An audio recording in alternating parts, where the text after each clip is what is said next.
আসসালামু আলাইকুম দর্শক, আজকে আমি ফুলকপি ভাজি করব। ফুলকপি ভাজি করতে যে উপকরণগুলো লাগবে সেগুলো হচ্ছে, আমি এখানে একটি মিডিয়াম সাইজের ফুলকপিকে এরকম টুকরো করে কেটে নিয়েছি এবং 4টি মিডিয়াম সাইজের আলুকে এরকম টুকরো করে কেটে নিয়েছি এবং 2টি মিডিয়াম সাইজের গাজরকে এরকম সাইজ করে কেটে নিয়েছি।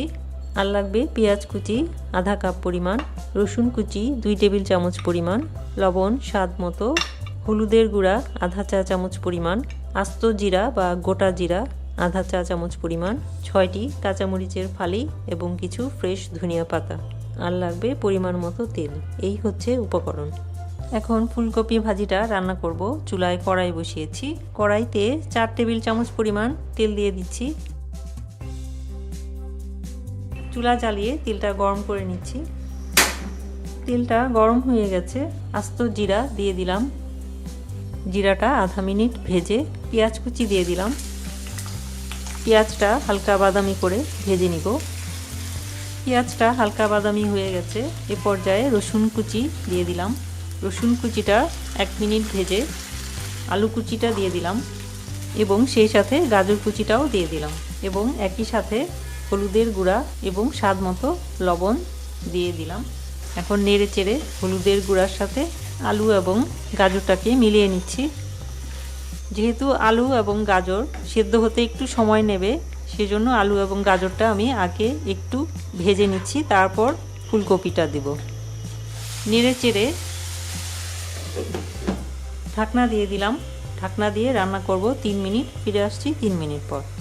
ফিরে এলাম 3 মিনিট পর। এর মাঝে আমি ঢাকনা তুলে দুবার নেড়ে দিয়েছি, না হলে নিচে পুড়া লেগে যাবে। ঢাকনা তুলে দেখছি কি অবস্থা। নেড়ে দিচ্ছি। নেড়ে দিয়ে কেটে রাখা ফুলকপিগুলো দিয়ে দিলাম। আবার নেড়ে চেড়ে আলু এবং গাজরের সাথে ফুলকপিটাকে মিলিয়ে নিচ্ছি। নেড়ে চেড়ে ঢাকনা দিয়ে দিচ্ছি এবং চুলার আঁচটা আমি মিডিয়াম লো করে দিয়েছি। মিডিয়াম লো আছে। এখন রান্না করব 5 মিনিট। এর মাঝে 1 মিনিট পর পর ঢাকনা তুলে নেড়ে দেব, না হলে নিচে পোড়া লেগে যাবে। ফিরে আসছি 5 মিনিট পর। ফিরে এলাম 5 মিনিট পর। ঢাকনা তুলে দেখছি ফুলকপি, আলু এবং গাজর অনেকটাই সেদ্ধ হয়ে গেছে, প্রায় সেদ্ধই হয়ে গেছে। এ পর্যায়ে 3টে কাঁচামরিচের ফালি আমি এরকম খুলে দিয়ে দিচ্ছি যাতে ঝালটা বের হয়। আর বাকি 3টে কাঁচামরিচ আমি এভাবেই দিয়ে দিলাম। একটু নেড়ে চেড়ে ঢাকনা দিয়ে দিচ্ছি 2 মিনিটের জন্য। ফিরে আসছি 2 মিনিট পর।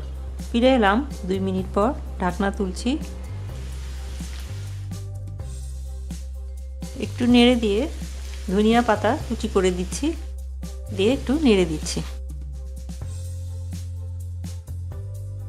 1 মিনিট নেড়ে চেড়ে রান্না হয়ে গেছে। চুলা বন্ধ করে দিচ্ছি। এখন আমি সার্ভ করছি। তৈরি হয়ে গেল ফুলকপির ভাজি। এভাবে ফুলকপি ভাজি করে খেতে অনেক মজা লাগে। প্রথমে আলু গাজর ভেজে তারপরে ফুলকপিটা দিয়ে মৃদু আঁচে রান্না করলে পরে ফুলকপির ভাজিটা খেতে বেশি ভালো লাগে। কারণ ফুলকপিটা যদি বেশি রান্না হয়ে যায়, বেশি সেদ্ধ হয়ে যায়, তখন কিন্তু ফুলকপিটা খেতে ভালো লাগে না। সেজন্য ফুলকপিটা শুধু সেদ্ধ হলেই খেতে অনেক মজা লাগে। এভাবে আপনারা বাসায় রান্না করে খেলেই বুঝবেন ফুলকপির এই ভাজিটা খেতে কতটা মজা। আশা করছি আপনারা এভাবে রান্না করে খেয়ে দেখবেন। আশা করছি ভালো লাগবে। ভিডিওটি দেখার জন্য এবং এতক্ষণ সাথে থেকে আমাকে সাপোর্ট করার জন্য অসংখ্য ধন্যবাদ। ভিডিও ভালো লাগলে ফ্রেন্ডস এন্ড ফ্যামিলির সাথে অবশ্যই শেয়ার করতে ভুলবেন না। সবাই অনেক অনেক ভালো থাকবেন। আল্লাহ হাফেজ। আশা করি আমার এই ভিডিওটি আপনাদের কাছে ভালো লেগেছে। ভালো লাগলে অবশ্যই লাইক দেবেন, শেয়ার করবেন এবং আমার চ্যানেলকে অবশ্যই সাবস্ক্রাইব করতে ভুলবেন না এবং সাবস্ক্রাইব করে বেল বাটনে ক্লিক করবেন। সবাই অনেক অনেক ভালো থাকবেন, সুন্দর থাকবেন, সুস্থ থাকবেন এই কামনা করে আজকে এখানেই বিদায় নিচ্ছি। খোদা হাফেজ।